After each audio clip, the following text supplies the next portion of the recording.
વાત કરીએ ગુજરાતની તો ગુજરાતના મુખ્યમંત્રી ભૂપેન્દ્ર પટેલનો અમેરિકા અને કેનેડાના વિદેશ પ્રવાસ પૂર્ણ થયો છે।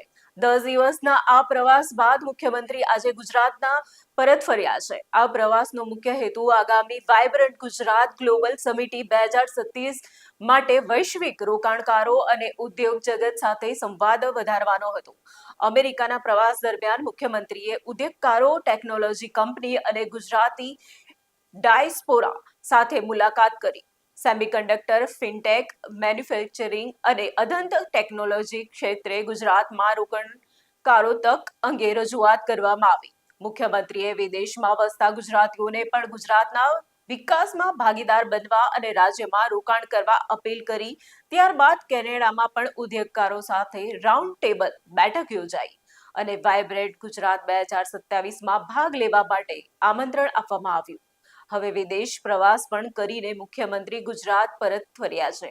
આ પ્રવાસ બાદ હવે સૌની નજર એ વાત પર રહેશે કે ગુજરાતમાં કેટલું રોકાણ આવે છે અને આગામી વાઇબ્રન્ટ ગુજરાત ગ્લોબલ સમિટમાં તેના કેટલા પરિણામો જોવા મળે છે। ગુજરાત સરકાર વેપારના પ્રમોશન માટે વધુને વધુ રોકાણ વૈશ્વિક ગુજરાતમાં આવે એના અંતર્ગત વાઇબ્રન્ટ ગુજરાત અંતર્ગત અમેરિકા અને કેનેડાના પ્રવાસે જઈને આવ્યા છીએ। માનનીય વડાપ્રધાનશ્રીના વૈશ્વિક જે અત્યારે એમના સંબંધો છે અને એમના ઉપર વિશ્વાસ જે છે એ ત્યાં આગળ અમને જોવા મળ્યો છે।